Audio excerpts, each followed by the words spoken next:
Rundown February 17th, brought to you today by TickPick. TickPick is the spot to get all your tickets for concerts, sporting events, the theater, which is the shit. I'm going to the Canadiens game in Montreal Friday night. I got my tickets on TickPick. Ooh, Super Stacks. Grand Prix is the spot in Montreal. But it's $10 off for new customers. You can check it out on the app, the TickPick app. They got their Score Pro rating system, so you don't buy a ticket for $400 up in the 300s when there's a $50 ticket down below. They'll alert you. You'll be able to clearly see that there are better seats available. And that's it. That's the TickPick thing. Because they don't charge 10 to 15% fees like places like Ticketmaster do, you're always going to get your best deal there. TickPick is the place to be. What's up, guys? $10 back too, right? $10, yeah, $10 for new customers. I got that. You did it. Great job. I was A-. A-? I'll fucking take an A- all day.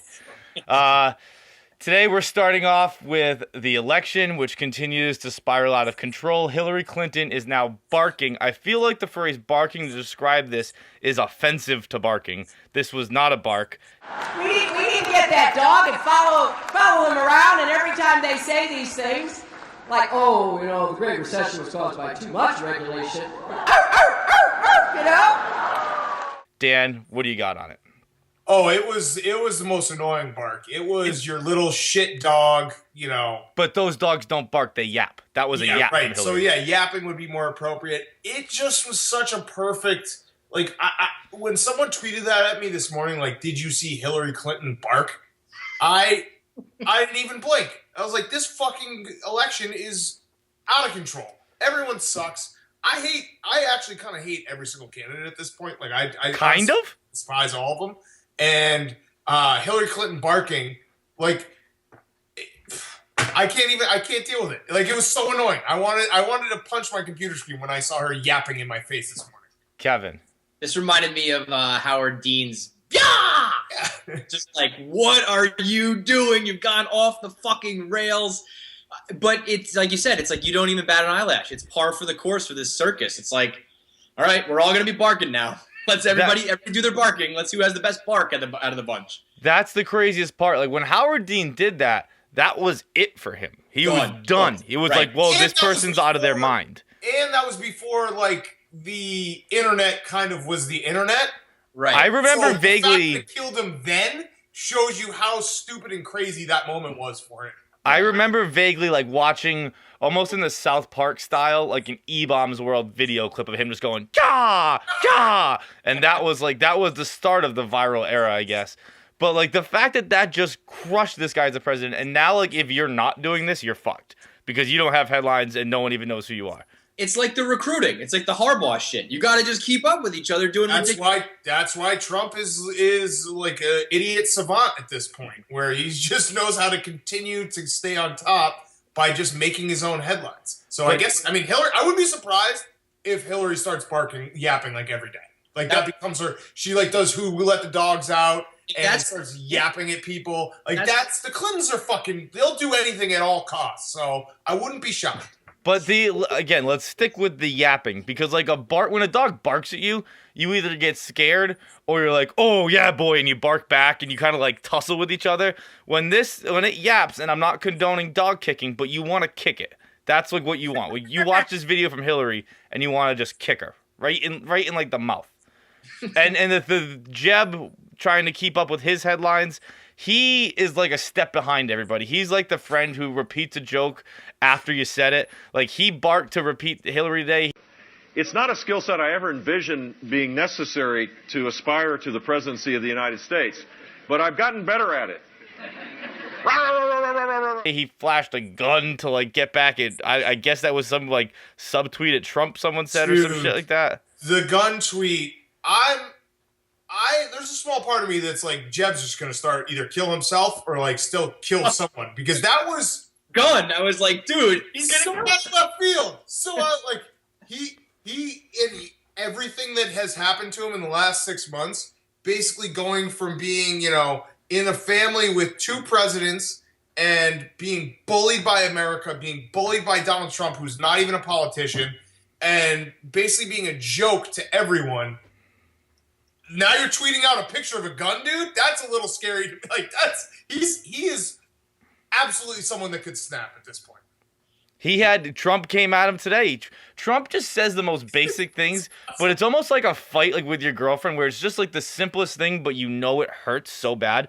Like he said, like he pointed out how You got contacts. Jeb got contacts because he started looking like a Four Eyes. Yeah. Like that's so simple and so easy, such an easy target, but you know it's just like, fuck, that's like exactly what I did and I can't come back from that. Yeah, no, he's making fun of people with glasses, and you part of your brain wants to be like an elevated thinker and say, "Who the fuck cares?" But then there's this instinct in you that's like, "Yeah, Trump's fucking right. Like Jeb is a nerd. Get out of here, nerd." Jeb definitely is the dude who's like a few steps behind. He's like the guys who are still tweeting us about the 6/12/18 challenge. It's like, dude, come on. You're late to the party on guns. You're copying Hillary. Like, just give up. You can't keep up. You're not a Bush. They must want to just kick him out. They must just be like, kill yourself. If Jeb kills himself, I feel like the rest of the family would be like, done with this guy. Next up, Brandon Marshall. Someone tweeted at him, how much real estate does Belichick own in your brain? Marshall replied, I own him. Kevin? Yeah, I mean, this is a weird topic. It applies to all three of us in a way. It's exactly like Rex Ryan with, like, I'm not here to kiss the rings when you don't have really the resume to back it up. Just for reference, his resume is he's 3-7 in 10 games with 55 receptions on 93 targets and 5 touchdowns. Yeah, I mean, it's certainly not ownage. You've never been in the playoffs, and you're talking to a guy who's got a closet full of Lombardis. So I don't really care. Yeah, make sure you repeat the never been in the playoffs thing, because I feel like people don't realize it. Yeah. Russell's never been to the playoffs. Yeah, it's not, it's hard to chirp at someone like that when you've never even played in a game. I don't really care, though. I mean, he looks stupid, and I thought that the new, like, Todd Bowles era, we were kind of done with this shit. But, as I keep saying, as long as the production is there, you got to put up with some of the Brandon Marshall. If this is the Brandon Marshall shit I have to put up with, I'm okay with that. You're right. You're actually right. This is the Brandon Marshall stuff that you can deal with. We dealt with it in Chicago. Like I said, he's the best wide receiver the Bears have ever had. So it wasn't a production thing. It's if the Brandon Marshall starting to fight with teammates in the locker room and like verbally subtweet people to reporters and all that shit, then you're going to have a problem. And I just wonder if the Jets get off to a rocky start. The problem with the Jets is they don't have a quarterback still. Right. So, and if Brandon Marshall somehow is not getting the ball or the quarterback's playing like shit, then things start to spiral out of control. But I'll give you that. This is like the controllable Brandon Marshall, even though it's insanely stupid to be spitting in Bill Belichick's face when you have not made the playoffs. This is like in Mad Men, where it's like the guy gets in the elevator with, what's his name? I never saw Mad Men. Who's the guy? Don Draper. And it's like, I feel so sorry for you. And he just looks at me, he's like, I don't ever think about you. That's kind of what I thought when I saw this, where it's like, I own Belichick. Like, I know he had a great season, but like, I don't go to sleep being terrified of Brandon Marshall. Not once, not ever. The weirdest thing Brandon Marshall did, and Dan, this kind of, I don't remember if you acknowledge this, I think he might have been in San Francisco when he did it. Yeah, I think you were, because it was during the Super Bowl media spectacle, when he said he didn't talk to Cutler once last year. That was like a much bigger Marshall story to me than this is. Like, this is, who gives a fuck? They hated each other at the end. Like, that's crazy to work in a locker room with a guy and not talk a whole season. Yeah. No, the verbal subtweet was a real thing. He basically, I can't remember the exact line of questioning, but it was kind of like, what do you guys do when you're faced with adversity? And he basically said, well, we'll just rely on the leaders and the veterans who have done this before, and then listed almost every guy on the roster except Cutler. He did 52 guys. So it was something. And he was fighting with Robbie Gould. He fought with the kicker. He fought the kicker. Like, who does that? So just wait. We'll see. Next, buzzer beater. Forgive me if I'm wrong. I believe this was in Salem, New Hampshire. It was a reader email. Dream buzzer beater. It's a high school game. I believe it would change their position in the postseason standings from the 14 seed to the 10 seed. Three down by 2, 3-point buzzer beater, swish. Ref says it didn't go in. It's the most obvious bucket of all time. I wouldn't say that. I mean, the one angle is. That first angle looks like it's short to me. It looks like it hits the front of the net. But the net goes up, not out.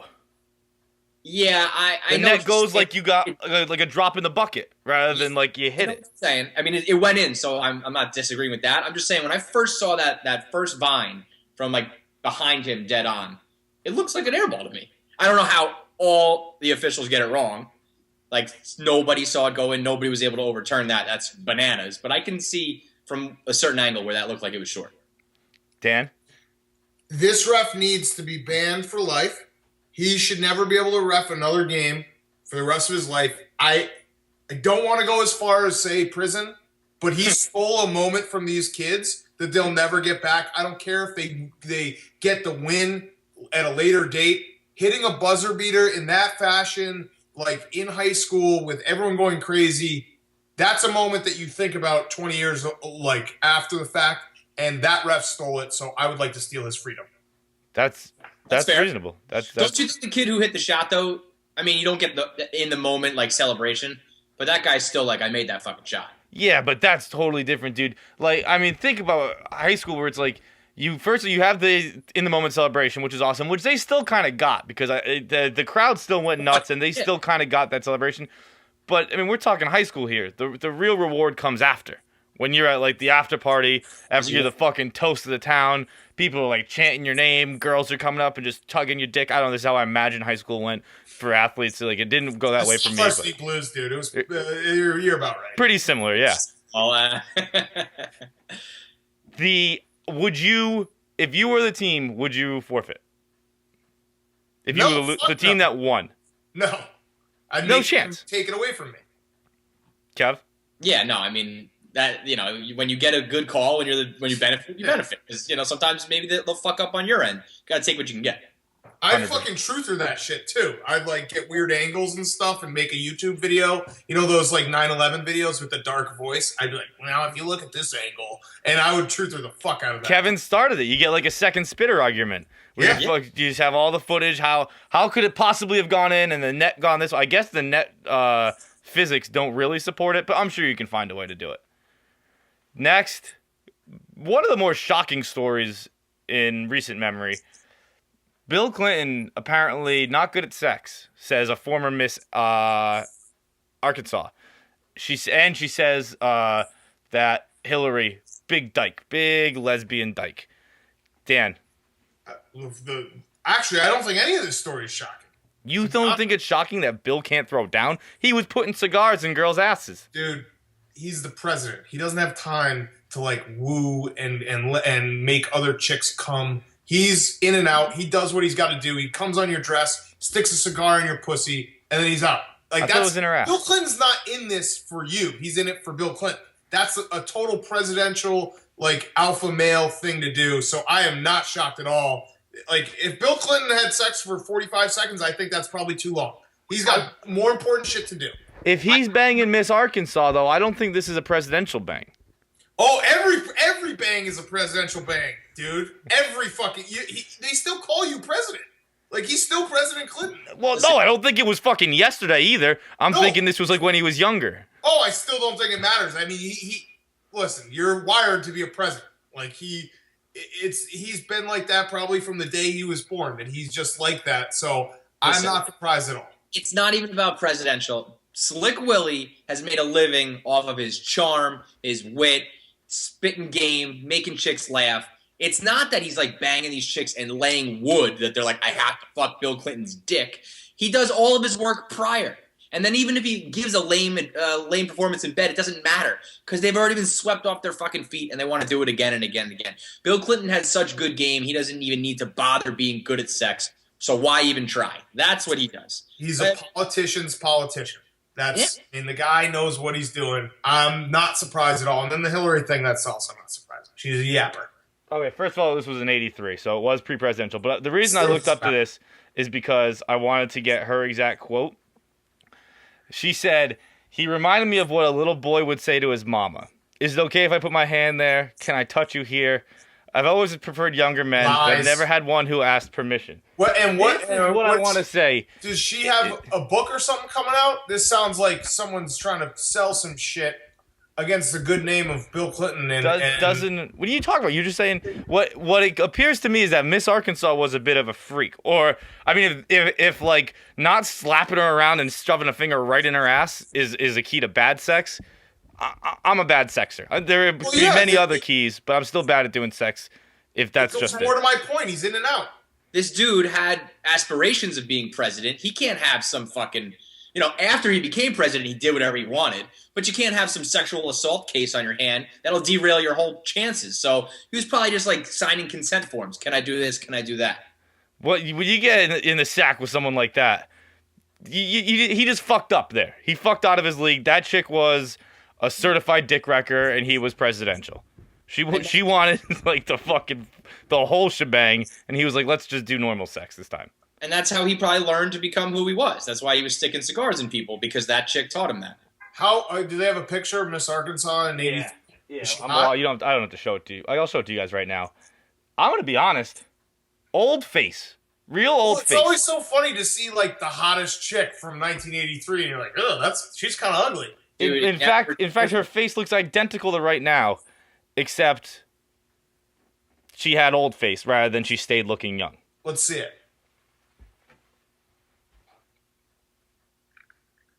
Yeah, her face is old. Big time old face. I mean, banging body, but old face to the max. Like evolution, man. Chicks just have gotten hotter through modern days. The missing link is like Christy Brinkley. She was hot 30 years ago. Also, I'd like to point out she does look very frail, so Bill could have just been being polite and like he didn't want to break her. Lastly, fake Dr. Gyno back in the mix, back in the MD world. He got caught running a doctor shop, filled out his own Yelp reviews. He really went in on it. Just looking at chicks' pussies, I guess that's a thing people do. I don't know. Not for me, really. No, I'm not going to stare at a pussy. There needs to be a dick in a pussy for it to be attractive to me. I don't know. That's just the way I am. Yeah, I don't know. Damn. This is one of those moments, too, where like you realize what being a blogger is all about. When I read this story, it made me think of the story a year ago that I blogged. I was like, this sounds familiar. And the fact that I'm now one blog away from a fake Dr. Gyno trilogy is like sums up being a Barstool blogger. Either way, the actual act of faking to be a gynecologist is pretty fucked up. But if there's not a small part of you that's like, this dude, I mean, the effort he puts in, doing the fake picture, giving himself like Yelp reviews on whatever holistic site he's on, I'm going to say it. Like, eventually, if you go far enough, you should just be a doctor. Like, people should just be like, you know what? He's a doctor. He might be a shitty doctor. He didn't go to medical school, but he's tried so hard, he can be a doctor. He's Frank Abagnale. He's Catch Me If You Can. Yeah. Like, he was a pilot. He was a lawyer. This guy was a fucking gynecologist. He forged the checks. He made he did everything he needed to. He had all the backup. That you have to respect. I don't respect the idea of wanting to be a fake gynecologist. Something. I mean, we're speaking the same page here. So I don't think I could even begin to fake being a gynecologist. I only know one of those things. Yeah. I do to vaginas, and I'm pretty sure. I would hope that most girls would be like, that's not usually what the doctor does, dude. well, that's like that. It would be a guess to be like, that's the pee hole probably, and then that's the other hole, and I think that's about that hole clean. The one thing I will say for this guy, and I think this could be a sound court defense, is he did call it holistic medicine. Right. A holistic gynecologist. When you're going to a holistic gynecologist, best case scenario, he just fingers you a little bit. Right. Like, you're not going in there to like get diagnosed with cervical cancer. You're like, maybe I'll just get a quick job. It's like basically a prostitute. You're going to get a hand job. Like when a guy goes to a massage therapist, you're like, I'm going to get jerked off and maybe my muscles get relaxed a little bit. This chick's like, I'm going to get fingered. Maybe he'll find a lump. That's the best case scenario for a holistic gynecologist. I also think there should be a marketplace for fake doctors. It just should be very open about it. Like, this guy's a fake doctor. He's very cheap, obviously. He doesn't charge doctor prices. But if you want to go talk to him and have him like bump your knee with the little thing, you can do it. I'd go see a fake doctor and just be like, hey, doc, what do you think? Dan. He could just read WebMD to me, and I'd feel a lot better than just reading WebMD myself. So I think there should be fake doctors. There is a market for this. It's called holistic medicine. That's true. It's like we'll stick fucking needles in your forehead and your headache will go away, or eat this root and you'll be fine. That's like that's not a real doctor. That's a finger doctor. You trust someone a little bit more though when they take that picture like this. And yeah, when they have the white coat on, yeah. I went from like I trust you 10% to 20%. So he knows more about medicine than we do just because he put the coat on. Exactly. That's a fact. So I'm down for fake doctors. It'd be nice if fake doctors could also write prescriptions. Not to be too ASCII here, but right. No, if you want to add that into the mix. Well, that's like if you want to do like a fake doctor, a holistic doctor / drug dealer partner up. That's quite the world we're creating right now. So you just need a hippie drug dealer. That's what you need. With a lab coat on, preferably. Like, that's actually kind of if your drug dealer just showed up in your lab in a lab coat, because he'd be like, oh, you got a headache, like this is the shit you need. Here you go. I believe the shit out of him. I believe drug dealers know their product, and I would take his word for it every fucking step of the way. When I was in Vegas last time, not my birthday, but the time before that, we did the IV thing, which is the dumbest thing in the world. Does not cure like partying all night in Vegas. But the chicks who showed up with it were like, oh yeah, we're in nursing school. Probably fucking University of Phoenix. Like, they're probably online just Googling how to nurse. And we all like, oh, okay, cool. Like, if you say so, that's good. Yeah, just go ahead and throw this IV in my vein. They're Vegas heroin addicts. Their only skill is they know how to not collapse a vein. And they're like, yeah, this will work. We'll get the IV on them. You're good. You're good. We're in nursing school. How long you been? A decade and a half. Whatever. We're in nursing school. Okay. I'm fired up today, boys. That's the rundown. Dan, first of all, has Dave acknowledged this mic? This is quite the mic. I haven't used this one yet. Yes, the Bob Barker mic. Even though it's not the Bob Barker mic. This is something. Dan, you're real gassed up today. You're going at everybody's neck. Listen, man, I don't get into this Twitter bullshit stuff because I think we all end up losing, but I've been pushed too far. I'm so sick of these fucking people. Snapped, man. Snapped. Their break point, Dan's just a little further. He was always like, don't give in to the trolls. Don't get mousetrapped. Don't take the bait. And today he just dove off the cliff.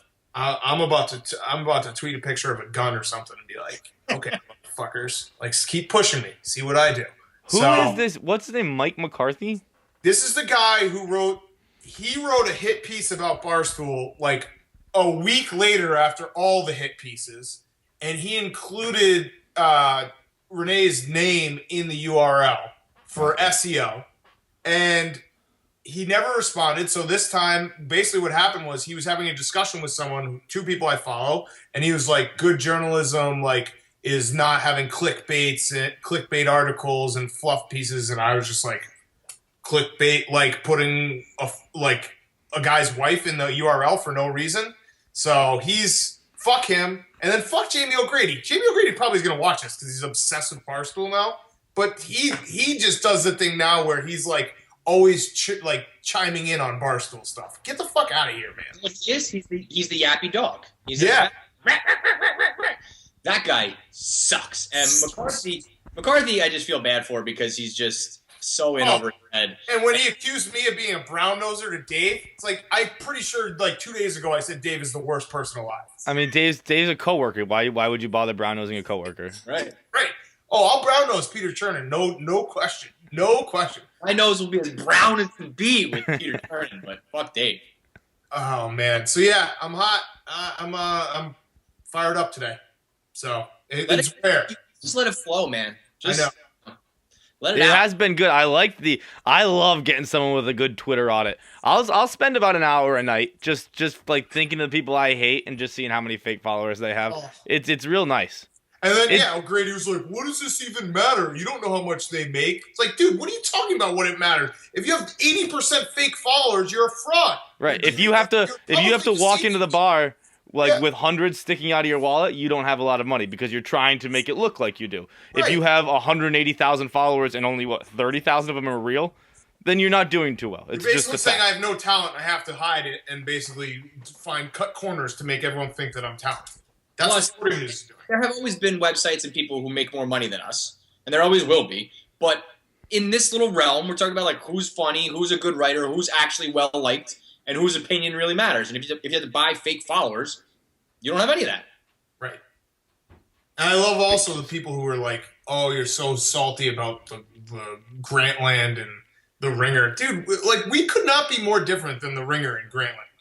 We're like the exact opposite. Bill Simmons is he's no competition to us. No, they write like fucking one article a week. Like all their writers, they write maybe a little more really than that. good writers. Like they're Really good writers. They just don't write anything like us. Where like people were yelling at me today because it was like I did like in 20 minutes I did the Apple blog about I don't remember. That's how much research I put into it. The FBI investigation, and they're like, you don't even know the real issues. Like, no, but on Grantland they would take the time to like research it and hash that out. We just kind of shoot from the hip. It's very different than what Grantland does. But you know, the internet. It's like I'm so sick of the fucking like PC cool kids clique that like I'm done. I snapped. I'm snapped. I'm no longer holding back. Are you gonna stay unsnapped, or are you gonna get back in line? I don't know. You know what snapped me was the other day after the whole last like war we got into, and like the whole like we pissed off people in like the Chicago area, and then the Cubs like Twitter clique all blocked me and basically said I was a scumbag, even though none of them had interacted with me. Like 2 days ago, I find out that they're all now fighting each other because they can't figure out what is like the right amount of trolling of Cardinals fans, and that perfectly sums these people up. They will just keep climbing over each other to see who can be the most, self-righteous at all times. So if it was one day it's not Barstool, it's the next day it's like, don't be mean to Cardinals fans, until it's just one dude left on the internet who's making like the lamest jokes possible. He's basically writing puns so he doesn't offend anyone. That's where we're headed. The correct answer, by the way, is there's never enough trolling of Cardinals fans. Dude, what the fuck? Who the fuck cares about Cardinals fans? We're not talking about like black women or something. We're not like this isn't. We're not trying to fight for like a minority's rights. It's fucking Cardinals fans. God, I'm fired up. Good, man. Just write a blog right now. Put all these thoughts to paper and make sure it's on the internet forever. It's great. I feel good. It feels good to get the juices flowing once in a while. Yeah, man. You're still alive. And it's good to have Dave gone. Yeah. See what happens? The juices start flowing. What changed here? I can one thing. Oh, he's gonna hop into this fight, by the way, in like 7 hours. He'll just call someone a cunt. Yeah.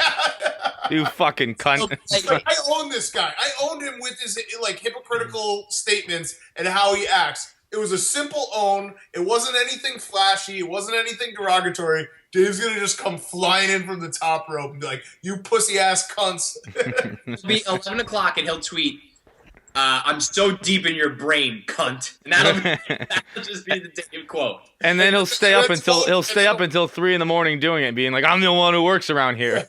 And then the whole PC crowd will hop in and be like, "Oh, look at him demeaning women," and it will everything that like basically stood on a simple, we just won this argument, very simply put, will be thrown away. God. That's it. All right, boys.